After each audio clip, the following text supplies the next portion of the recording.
शुरुआती तौर पे जब हम निकले थे इस यात्रा को लेके, तो बहुत मन में शंकाएं थी, अंदेशा था कि अंदेशा इस बात का नहीं कि लोग जुड़ेंगे या नहीं जुड़ेंगे, अंदेशा इस बात का कि लोग सुनेंगे या नहीं सुनेंगे।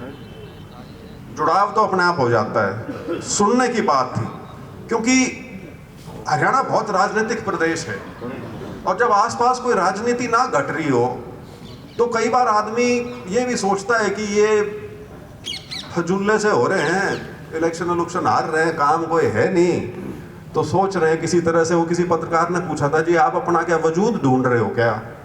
मैंने कहा यार भी वजूद ढूंढते रहेंगे। तो लेकिन मुझे खुशी इस बात की है कि जो संदेश इस यात्रा के माध्यम से हम लेके चले हैं वो लोगों तक पहुंचने लग रहा है।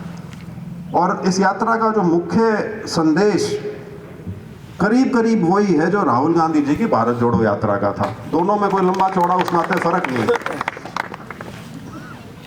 वो राष्ट्रीय स्तर पे थी, हमारी प्रादेशिक स्तर पे है। उसमें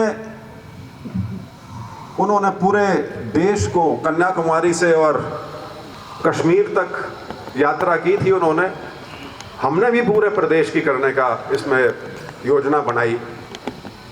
जब इसके बारे में सोचा तो ये जब डिसाइड करने की बात थी कि भाई कितनी करनी है, तो ये प्रश्न स्वाभाविक सा था कि जींद जिले की करनी है, हिसार लोकसभा की करनी है, या इन दोनों की मिला के करनी है। तो मेरा सुझाव ये था जी अगर यात्रा ही करनी है फिर तो पूरे प्रदेश की करेंगे, और कोई यात्रा इस तरह से नहीं करेंगे। तो मेरे से कई साथियों ने यह भी पूछा उसके बाद कि जी इसका स्टार्टिंग पॉइंट क्या होगा और एंड पॉइंट क्या होगा, खत्म कहाँ करोगे? मैंने कहा भाई ये यात्रा इस तरह की नहीं है कि सिरसा से चले और कालका पे ख़त्म करी, या मेवात से चले और पंचकुला पे ख़त्म करी, या नांगल चौधरी से चले और चंडीगढ़ में ख़त्म करी। मैंने कहा हमने 90 के 90 हलकों में जाना है, तो इसका एंड पॉइंट क्या होगा वो अभी नहीं डिसाइड कर सकते, क्योंकि ये यात्रा एक हिसाब से गोल गोल जाएगी, क्योंकि हलकों के हिसाब से जाएगी। इसलिए जो पहले 14 हलके थे वो हिसार लोकसभा, जींद जिला, एक हल्का उसमें फिर कैथल का भी था, वो वहां तक था 14 हल्के।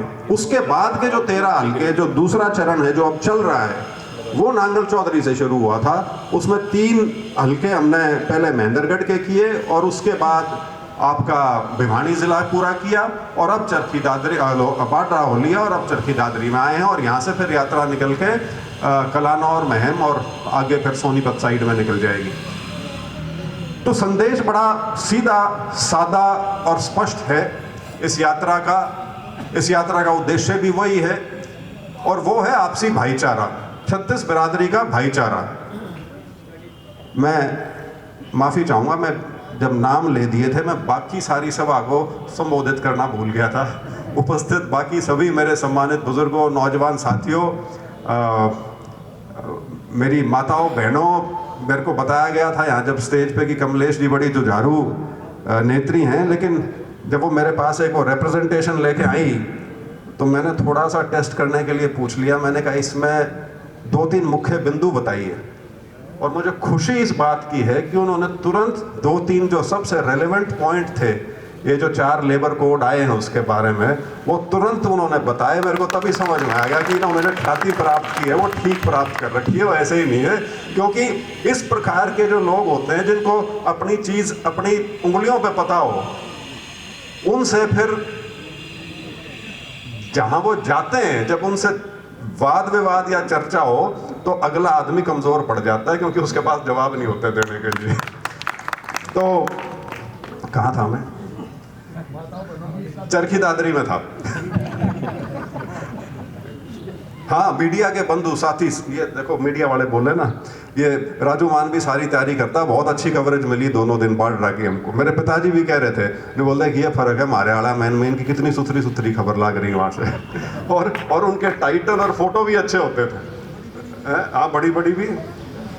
तो यात्रा का उद्देश्य जो हमारे 36 बिरादरी का भाईचारा है, उसका जो राजनीतिक प्रयोग करके उसमें जो दरार डालने का काम भारतीय जनता पार्टी और उसकी जो राजनीतिक सोच है, जो वो करने की कोशिश कर रहे हैं और जिसमें मुझे कहते हुए कोई झिझक नहीं है, कुछ हद तक वो कामयाब भी हुए हैं।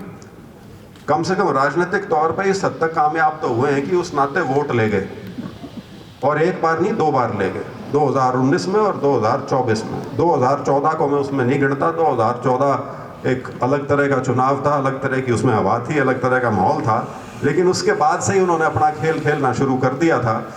और जो सोमवीर सांगवान जी ने जिक्र करा ना कि वो 12वीं सदी में गौरी ने आया और दिल्ली पर आक्रमण किया और दिल्ली की रक्षा करने के लिए सिर्फ एक बहुत छोटा तबका था दिल्ली का जिसने मुकाबला किया, और जब वो निपट गए उसके बाद फिर पूरे दिल्ली शहर को उसके अंदर कत्लेआम किया।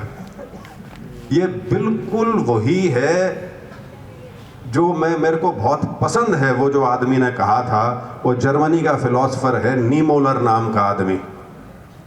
बिल्कुल ये उस तर्ज पे है, ये उसका बड़ा साधारण समझाने वाला तरीका था सांगवान जी का। उसने क्या कहा था, ये दूसरे विश्व युद्ध के बाद की बात है, जब करोड़ों लोग मरे थे उसके अंदर।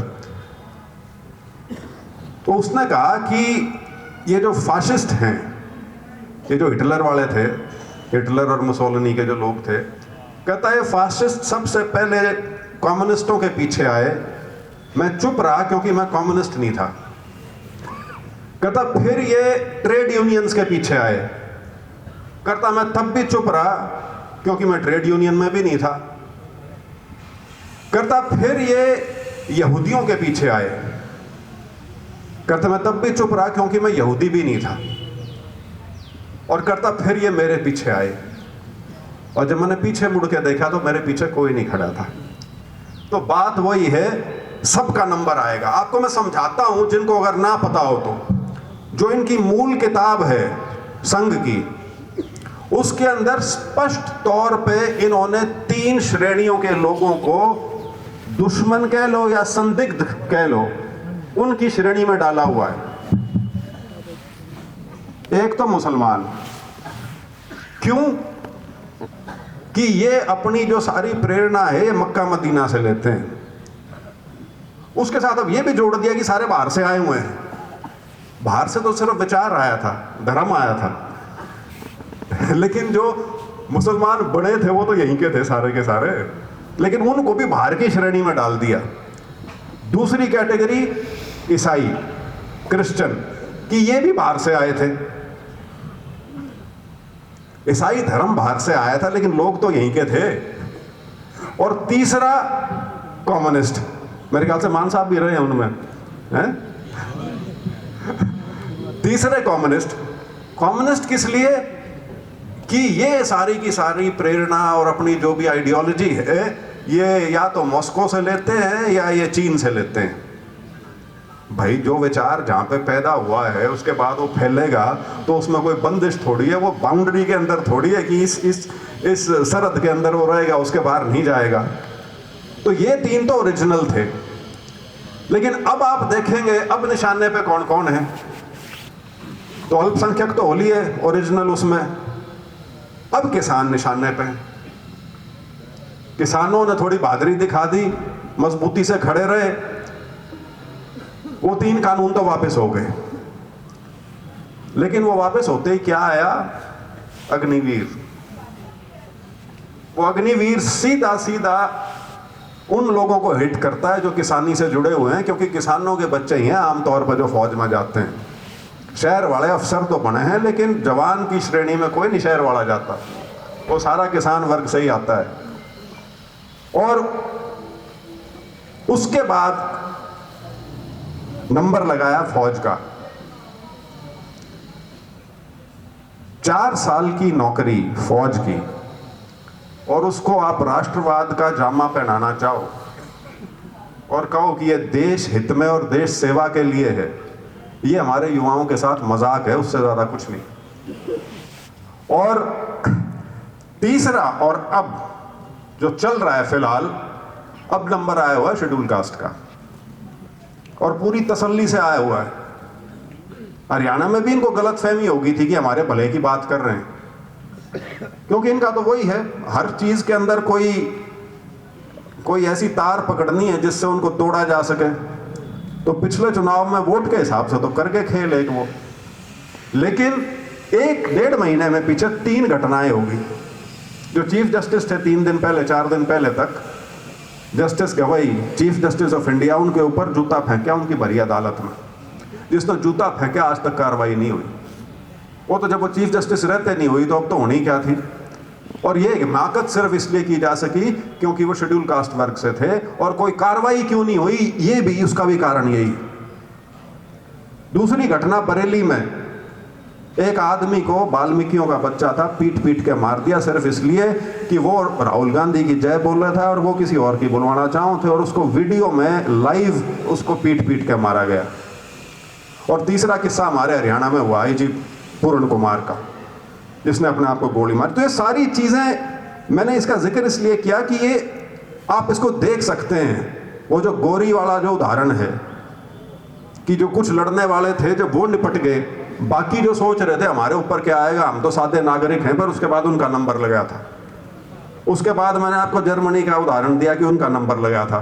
और अब यदि आप उसको अपने आज के इसमें डाल के देखेंगे, अपने जो आसपास जो हालात हैं उसमें आपको नजर आ जाएगा कि पहले अल्पसंख्यक का नंबर था। अल्पसंख्यक के आप सिख को ले लो, सिख का तो बड़ा स्तुति गान करते थे हमेशा कि सिख तो हमारे भाई हैं और हमारे हिंदू धर्म के संरक्षक हैं और इस तरह की बातें करते थे। लेकिन जब किसान आंदोलन शुरू हुआ तो उन सिखों में जात भी ढूंढ ली, उसमें राष्ट्रद्रोह भी ढूंढ लिया और उसमें देशद्रोही भी ढूंढ लिए। तो सारा इस तरह का माहौल है। ये पूरी पार्टी और इसकी सोच जो है वो घृणा के ऊपर, वो समाज को बांटने के ऊपर आधारित है। समय समय पर किसके विरोध में वो लोगों को जोड़ रहे हैं, बस वो श्रेणी बदलती है। एक राष्ट्रवादी पार्टी कभी ये नहीं कहती कि हमने सबको साथ लेके चलना है, कभी नहीं कहते। वो भरी स्टेज से 80-20 की बात करते हैं, और वो 80-20 की बात सिर्फ हिंदू मुसलमान की बात नहीं है, वो 20 ढूंढते हैं। राष्ट्रीय स्तर पे वो 20 उन्होंने मुसलमान ढूंढ लिए हैं, प्रदेश के स्तर पे वो 20 कोई और ढूंढते हैं, हरियाणा में 35 एक ढूंढ लिया, बात वहीं आ जाती है घूम फिर के, कोई फर्क नहीं है लंबा चौड़ा। लेकिन कई लोगों को ये लगता है, वहम रहता है कि शायद इस श्रेणी में हम नहीं हैं। लेकिन जैसे मैंने आपको बताया, नंबर सबका लगना है। कहीं किसी गलतफहमी में हो आप लोग, सबका नंबर लगेगा, क्योंकि इनका उद्देश्य सिर्फ चुनाव जीत के सरकार चलाने का नहीं है, क्योंकि इनका लोकतंत्र में विश्वास नहीं है। लोकतंत्र द्वारा दिया गया वोट का अधिकार जो है उसमें इनका विश्वास नहीं है। इनका हर वो चीज जो हमारी आजादी की लड़ाई जिसके ऊपर खड़ी थी, जो उसके बाद हमारे संविधान में आई, उस किसी चीज से वास्ता नहीं रखना चाहते। लेकिन क्योंकि एक व्यवस्था बन गई थी, इनको समझ में आ गया था कि फिलहाल राज की प्राप्ति के लिए जाना तो इसी रास्ते पड़ेगा, और वो रास्ता इन्होंने पकड़ा। विभाजन की एक चिंगारी लगाई जो आग में बदली, उसके बाद इनका शासन आ गया। लेकिन यदि आप सिर्फ ये सोच रहे हैं कि ये 2024-2029 में सिर्फ सरकार बनाने तक सीमित है, सरकार बनाने तक सीमित नहीं है, ये पूरी व्यवस्था को बदलना चाहते हैं, पूरी व्यवस्था को। और उस व्यवस्था में हमारे संविधान की कोई जगह नहीं है, उस संविधान में अल्पसंख्यक की कोई जगह नहीं है। इनके संविधान के हिसाब से उसमें आपका शेड्यूल कास्ट वर्ग, ट्राइबल्स जो हैं, आदिवासी जिनको कहते हैं, उनकी कोई जगह नहीं है, उसमें किसान की कोई जगह नहीं है उसमें। और तो छोड़िए, आप ये युवाओं के प्रति इतनी संवेदनहीनता बरत रहे हैं, उसका कोई हिसाब ही नहीं है। बेरोजगारी दर कहां से कहां पहुंची हुई है। मैं पढ़ रहा था, शायद 6 महीने पहले आई थी, कि शायद 40 साल में इतनी बड़ी भयंकर बेरोजगारी देश में नहीं हुई जो आज के दिन हमारे यहाँ है। और हरियाणा तो खैर वो नंबर 1 स्टेट है, तो बेरोजगारी में भी नंबर 1 है। 39% पुलिस कांस्टेबल्स की पोस्ट खाली है आज के दिन, 39%। 40% आपकी जो पुलिस की फोर्स है उस पर सिपाही नहीं है। आपके 56% शिक्षकों की पोस्ट खाली है, 56%। वो मैं ये नहीं कह रहा कि वो 56% इसलिए खाली है कि बच्चे नहीं मिल रहे, वो इसलिए खाली हैं कि इन्होंने धीरे धीरे जो स्कूल वगैरह का सिस्टम है वो सरकार से निकाल के कमज़ोर करके और वो प्राइवेट हाथ में देना है सारा का सारा।